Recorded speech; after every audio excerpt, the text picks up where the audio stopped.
My name is Alexa Krichishkin. I'm from Mount Vernon High School, and this is my informative speech for the 2021 Washington State IE Tournament. The mind-numbing boredom of quarantine and the isolation caused by COVID has caused all of us to turn to new hobbies or readopt hobbies of the past in search of any entertainment we can get. Who hasn't seen a social media post about someone investing in stocks, trying their very hardest to smash the newest TikTok dance, or poking fun at millennials? However, there's one phase that hasn't made a comeback, and yet deserves a second look. It's about time we all don our polyester leisure suits and gold chains as we get ready to jungle boogie through the groovy sound of the 1970s. Disco music. By embracing disco as a form of entertainment while we attempt to avoid any Saturday night fevers during this pandemic, we can better understand its unique cultural relevance and see that you and I will survive all this hot stuff. The music we identify as disco today first emerged in the early 1970s, as the bygone artists of the 50s and 60s like the Monkees or the Beach Boys gradually began to be replaced by the fresh sound of groups like ABBA or the Bee Gees. Born out of exclusive, membership-only clubs throughout the US and Europe, disco flew below the radar of the general public because of its role as a reaction against the mainstream white rock groups of the time. However, the term disco was actually first coined all the way back in the 1940s, when clubs throughout Paris began using turntables instead of live bands to play music for clubgoers, meaning that some of the world's very first nightclubs were actually discotheques. However, disco didn't emerge stylistically until the mid-1970s, when clubs across the United States began mimicking Eurodisco in a unique club setting. Up until this point, the group disco catered to was exclusive and stayed out of the public eye. But soon, mainstream insight into these secretive venues sparked the disco inferno in the United States that we know and love today. In 1971, disco was televised for the first time ever through the Soul Train music and dancing show. And when music critic Vince Aletti began attending the dance club The Loft, he became enamored with disco culture and published the first ever mainstream article about disco in the Rolling Stone, titled Discotheque Rock.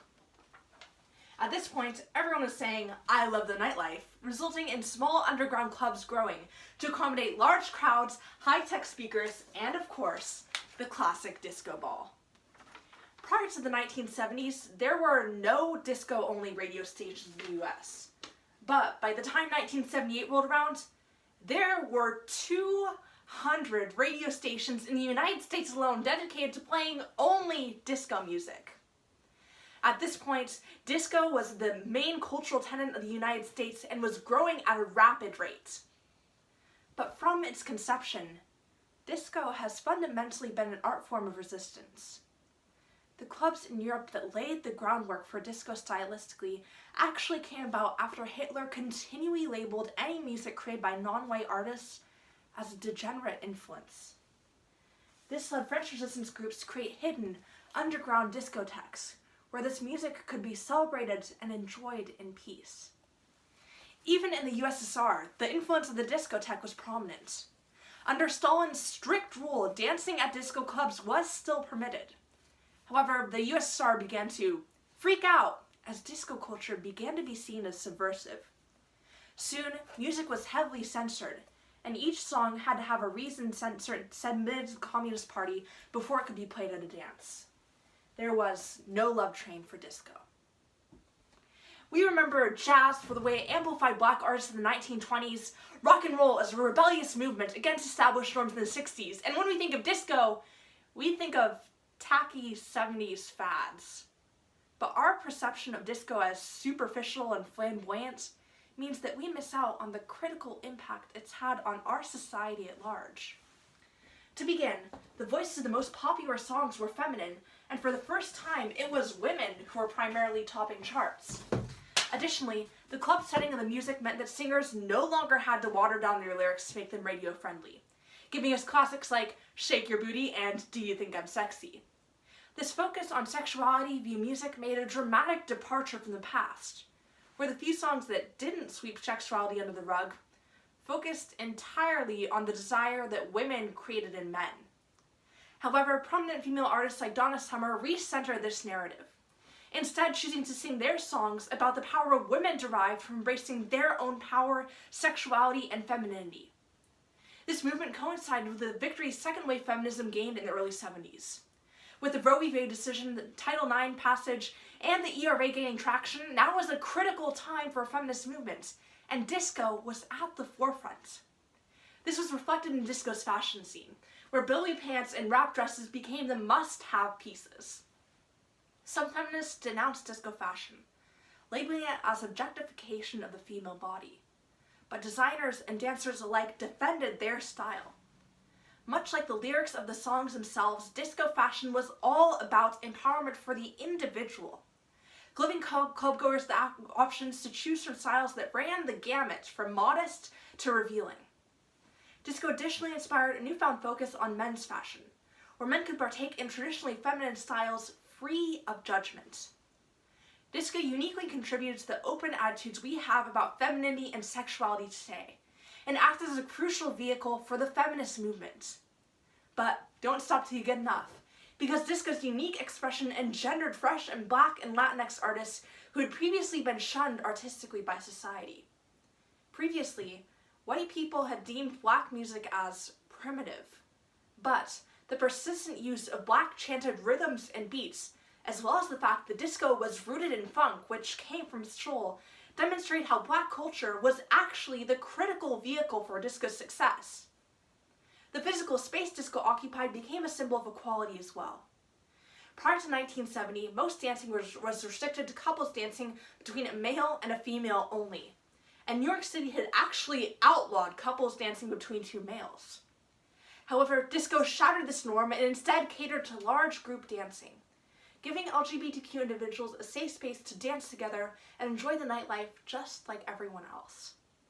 Clubs like the Saints, or the Vatican of disco, took traditionally heteronormative spaces and aesthetics and turned them on their heads to make unique safe spaces that were unlike any other. When examining the movement from today's perspective, it's clear that disco has still left its mark. For starters, by pioneering the 12-inch single, disco has, in turn, led to all the dance tracks we listen to today being lengthier, giving us all more time to act as dancing queens. Additionally, disco gave rise to DJing as a common practice. Since dance culture was so critical to disco stylistically, DJs had to use new up-and-coming techniques like remixing or listening ahead through headphones in order to keep their audiences engaged. But most importantly, disco acted as a symbol of equality for numerous groups who had been historically oppressed, and allowed us as a society to take steps forward and become more inclusive, even in modern day. But soon, disco had its last dance. As the genre became perceived as popular, it led to an influx of white, working-class youth into the scene, which subsequently led to the gentrification of the genre. For the most part, Black and LGBTQ artists retained their success, but soon, small independent record labels became overtaken by large conglomerates. The Disco Sucks movement came to represent the pinnacle of resentment from white rock fans. Rooted in racism and homophobia, the largest known Death to Disco rally was hosted in late July of 1979. Where fans got a reduced ticket price to see the White Sox play if they brought a Discord record to be burned and destroyed on the field. This led to a crowd of over 59,000 people attending, and burning records of not only disco artists, but also Black and queer artists in general on the field. As journalist Dave March reflected, young, white males were the most prominent group in attendance, because they were the ones who felt the most directly threatened by the equality that disco fostered. Other genres of music still get long-lasting recognition for the impact they've had on today's society. And yet, we fail to perceive disco beyond anything that's at the surface level. Instead, it's about time we take a chance on meaningful disco music and realize that once we understand that we are family, it's all a boogie wonderland.